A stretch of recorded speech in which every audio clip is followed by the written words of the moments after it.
Assalamualaikum warahmatullahi wabarakatuh. Sampurasun. Salam Nusantara untuk seluruh bangsa Indonesia yang dimana saja berada dan membuka channel YouTube saya ya.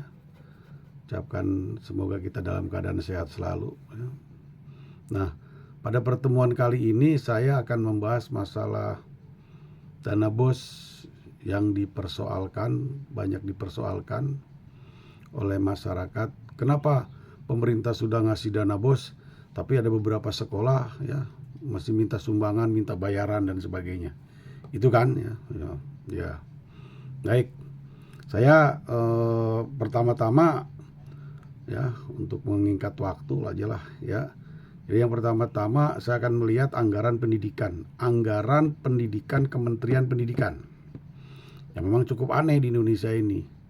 20% anggaran pendidikan, tapi yang dikasihkan untuk Kementerian Pendidikan yang mengolah pendidikan SD, SMP, SMA sampai perguruan tinggi hanya menerima 97,7%. Sebetulnya kalau dihitung-hitung bahwa itu anggaran pendidikan, Kementerian Pendidikan dari angka 20% anggaran APBN itu berarti bukan menerima 20%, dia itu hanya menerima 2,3%. Silakan aja 97 dibagi 3.600 triliun dikali 100% ya. Tapi biar aja lah, kelihatan bahwa kita ini justru artinya gini, pemerintah ini mau memajukan pendidikan anak bangsa ini setengah hati, tidak sungguh-sungguh. Kenapa tidak sungguh-sungguh?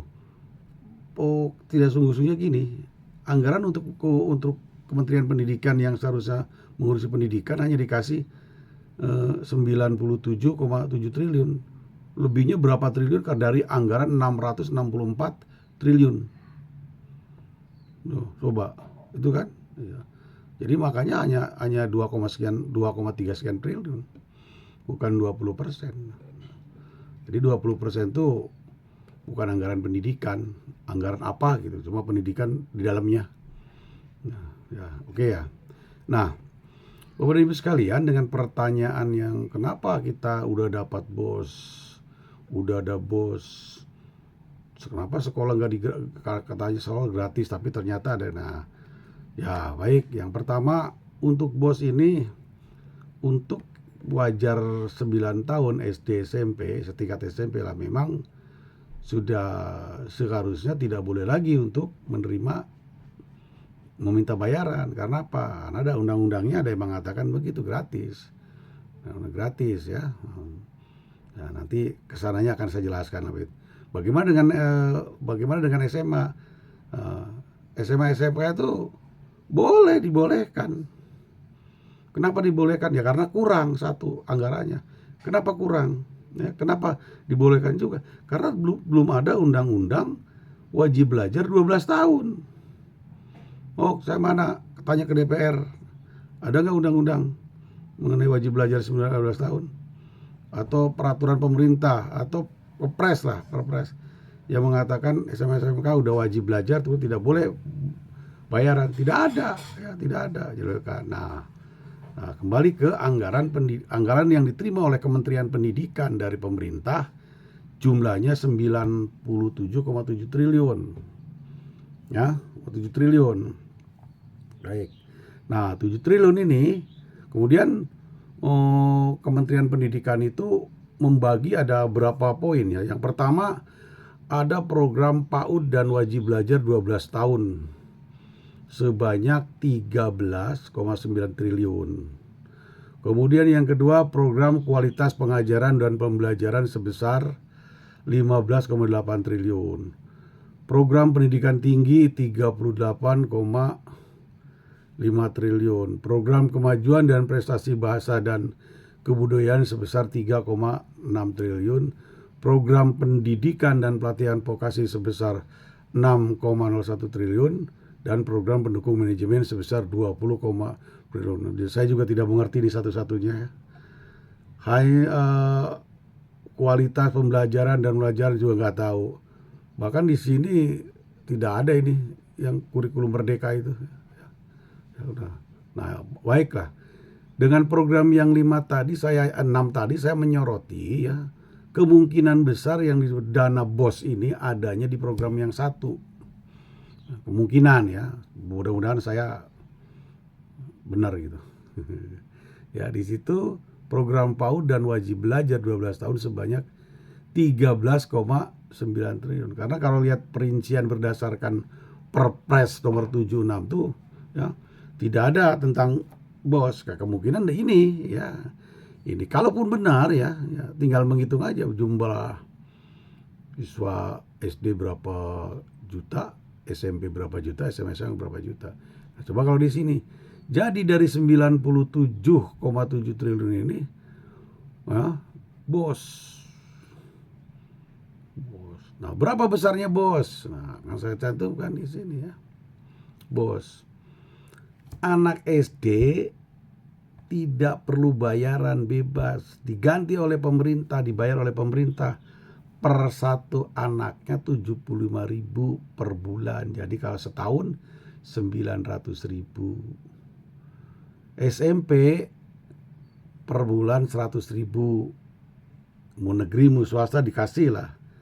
Ya, tapi 100.000 per siswa per bulan. Jadi kalau satu tahun 1.200.000. SMA SMK per siswa 125.000 kalau satu tahun itu 1.500.000.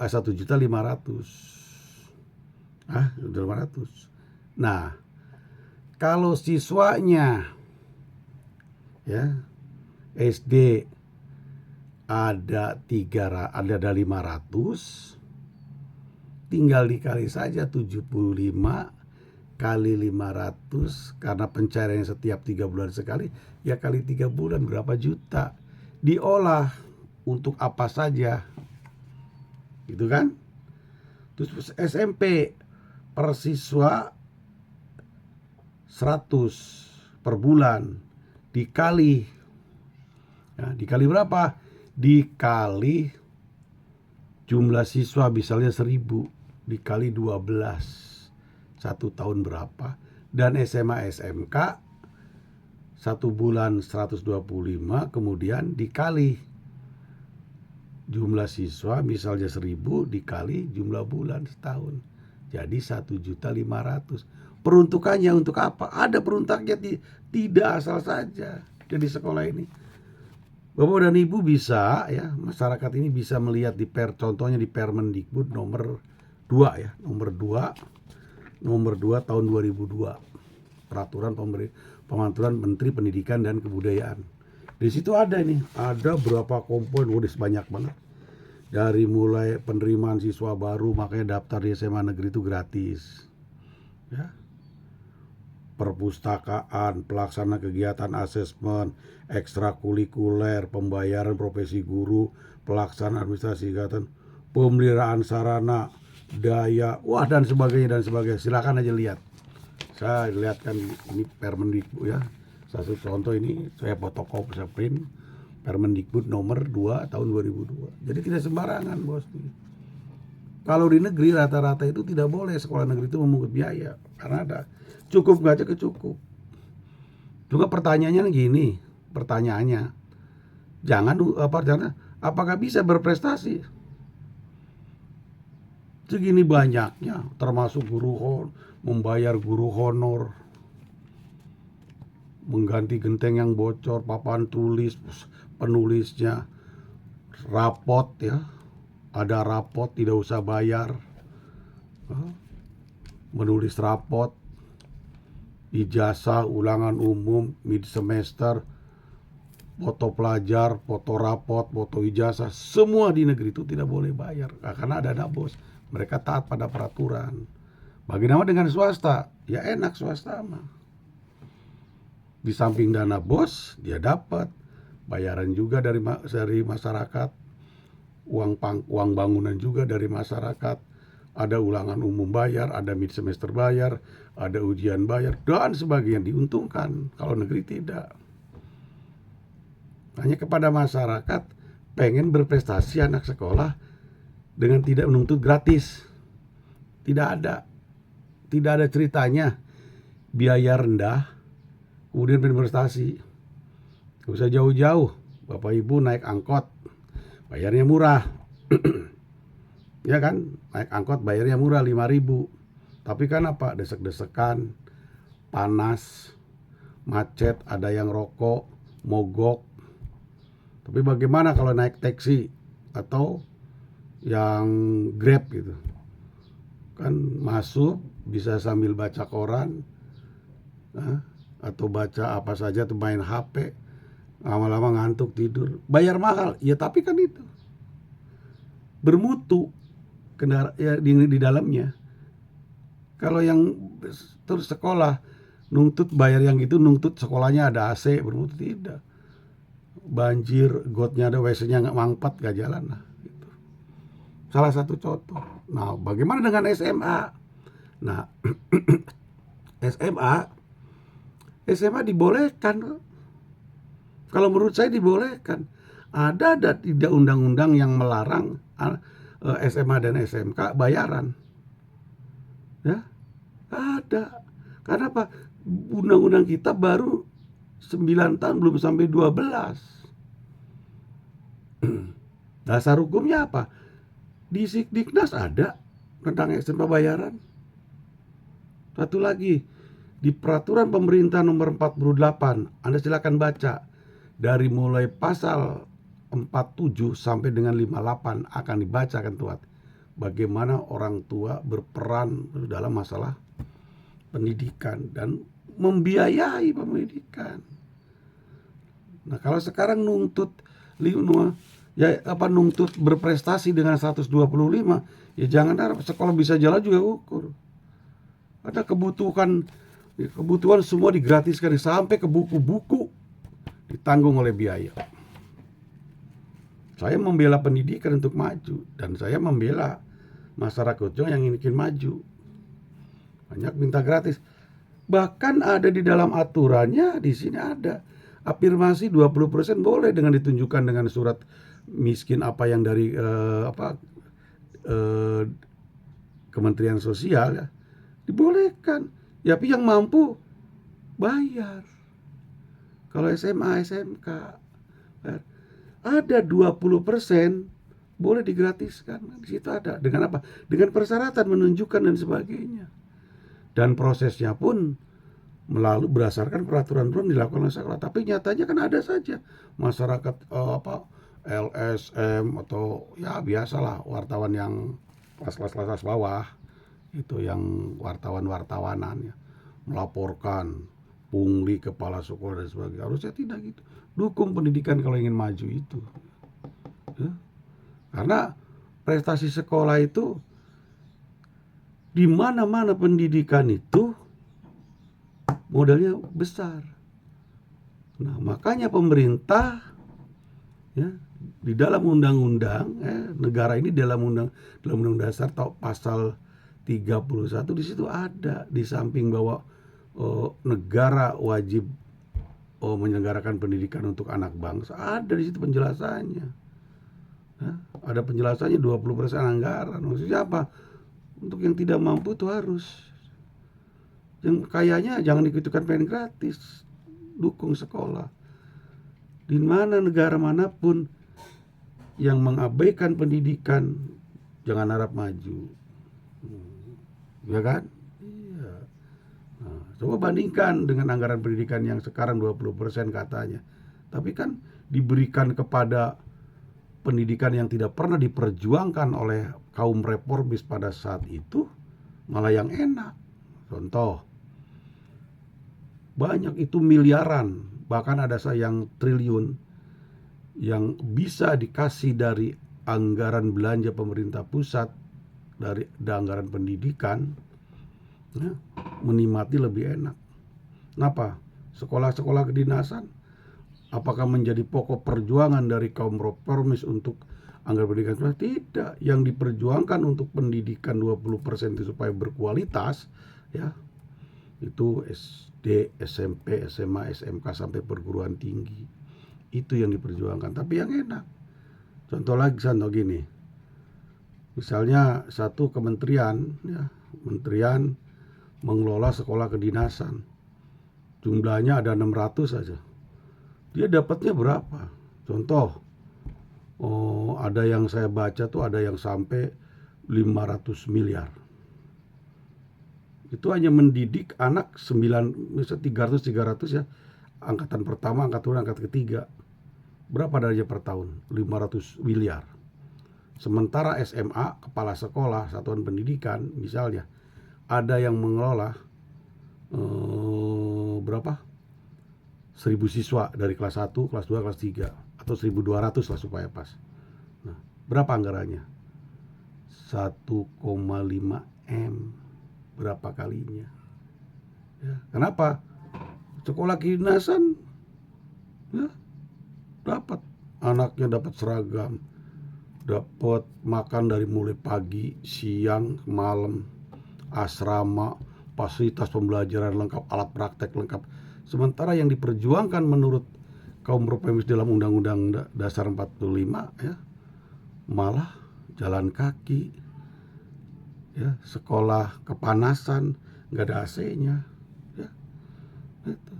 Jadi, nah kemudian juga ya, tidak ada satu penelitian pun baik S2, S3, magister maupun doktor mengenai pengaruh dana BOS terhadap prestasi mengajar, prestasi siswa dan prestasi sekolah yang menunjukkan sangat signifikan, tidak ada.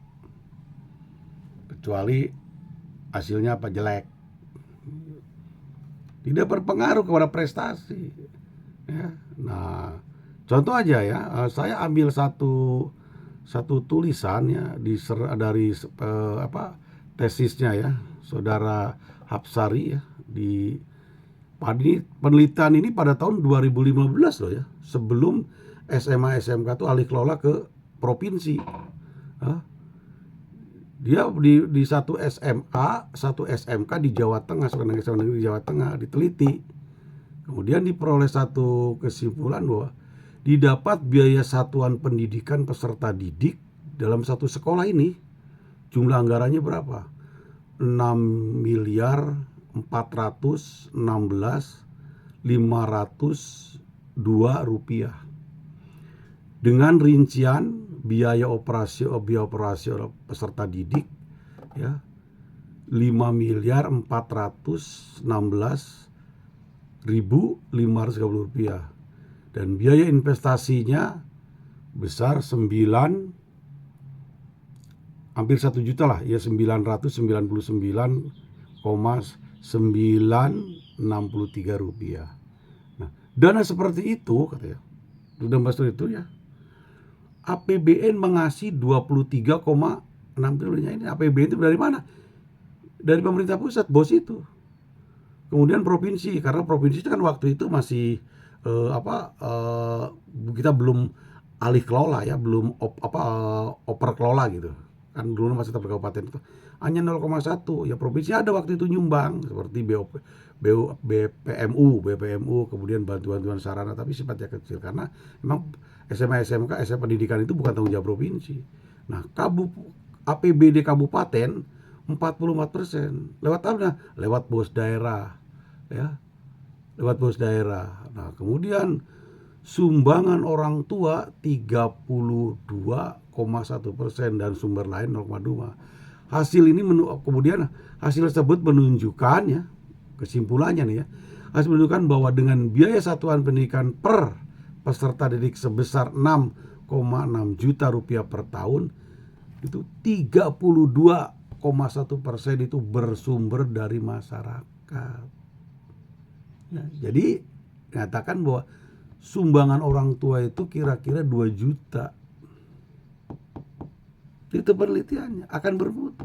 Coba cabut orang tuanya tidak berpersen, berarti hilang 32% peran orang tua. Kalau sekarang itu tahun 2015 loh penelitian. Kemudian penelitian di Bali ini oleh Niluh Kadek Supartini ya, tentang analisis biaya satuan pendidikan di salah satu SMA negeri di Singaraja Bali itu pada tahun 2010 lebih ini lagi ya. ya, bahwa satuan biaya pendidikan SMA negeri mencapai 5.347,347.900 rupiah. Nah, berapa per siswanya? Ya. Biaya di sana dituliskan bahwa biaya per siswa 1 tahun itu mencapai berapa? Ya, mencapai 6.181.154 rupiah. Akhirnya diperoleh, kemudian dibagi lagi bahwa per siswa di sana, ya, per siswa dan per bulan itu 559.311 rupiah. Di mana peran yang paling penting dalam pendidikan? Yaitu di masyarakat. Masyarakat itu orang tua tuh bayar sebulan itu jumlah itu 550, hampir 600 lah. 560 lah bayarannya. Tapi hasilnya apa? Terdapat korelasi positif, ya, yang sangat signifikan antara kompetensi guru terhadap mutu pembelajaran. Nah, sebab bandingkan sekarang, ya. Bandingkan sekarang. Sekolah salah satu SMA negeri tidak boleh memungut biaya. Hanya mengandalkan apa? Bos. Berapa bosnya? Bos pusatnya 125.000 per bulan. Nah, tuh ya. Kemudian ditambah oleh bantuan provinsi. Contoh saya di Jawa Barat. Sebelum tahun 2023, tahun 2022, ya. Pokoknya sebelum tahun 2023, ya. Itu berapa? 145.000 per siswa per bulan. 125.000 ditambah 145 berapa? 270. Karena masyarakat tidak boleh bayar. Pernah dibayar di demo di Kota Bekasi. Karena saya dari Kota Bekasi, di demo. SMA 3 di demo, SMA mana lagi 17 di demo. Di Bandung juga sama di demo. Bahkan ada Bandung kepala sekolah dipecat, ada. Ya. Betul, biaya sekolah untuk pendidikan itu. Sekolah punya 270.000 per bulan. Hasil penelitian saja yang berkorelasi positif itu tahun 2010 di Bali aja sudah 500, hampir 560. Karena mau dengan 270 suruh berprestasi baik. Tidak bisa, hanya ala siapa? Ya iya, tidak ada mau bermutu. Nah itu kepala daerah, gubernur ketika ada ribut-ribut itu katakan bahwa Jawa Barat sekolah gratis. Kalau Jawa Barat sekolah gratis, penuhi dong standar minimal pembiayaannya. Kalau diukur sekarang itu mungkin sudah 750 SMA atau SMK tuh per siswa per bulannya. Nah, wawancara Dede Yusuf tuh di podcast RRI atau apa ya, seminggu yang lalu saya lihat. Dia sudah belum ngerti mempelajari. Dia katakan per tahun itu bisa untuk SMA itu bisa 10 juta. SMP 8 juta dan SD 6 juta. Kalau apa? Kalau sekolah pengen bermutu, ya kalau sekolah apa adanya, ya udah. Nah, jalan keluar untuk kalau belum mampu, ya, bahwa keuangan tidak ada, ya jangan bilang gratis kampanyenya untuk gubernur. Nah, karena kalau SD SMP mau tidak mau ya. Tapi juga untuk kalau misalkan sekolah itu gratis ya, penuhi juga anggarannya. Minimal. Jadi standar pembiayaan minimal itu harus ada. Jadi jangan asalkan gratis, asal dipilih oleh masyarakat saya gratis kemudian tapi sengsara buat pendidikan. Ingat, kalau sudah pemimpin negara ini mengangkat tidak memperhatikan pendidikan, kepala daerah provinsi sudah memperhatikan pendidikan, nyuekin pendidikan, masa bodoh dengan pendidikan, dan bupati wali kota tidak pernah perhatikan, jangan harap negara ini akan maju. Dan catatan saya dan tadi yang terakhir ya, sama, pendidikan harus dipegang oleh orang pendidikan. Kalau pendidikan bukan tidak dipegang oleh pendidikan, jangan harap negara ini akan maju. Memilih menteri pendidikan bukan orang pendidikan, memilih kepala dinas bukan orang pendidikan. Itu artinya Pak, pemimpin itu menyepelekan tidak terhadap pendidikan dan merendahkan pendidikan. Terima kasih. Assalamualaikum warahmatullahi wabarakatuh. Sampurasun.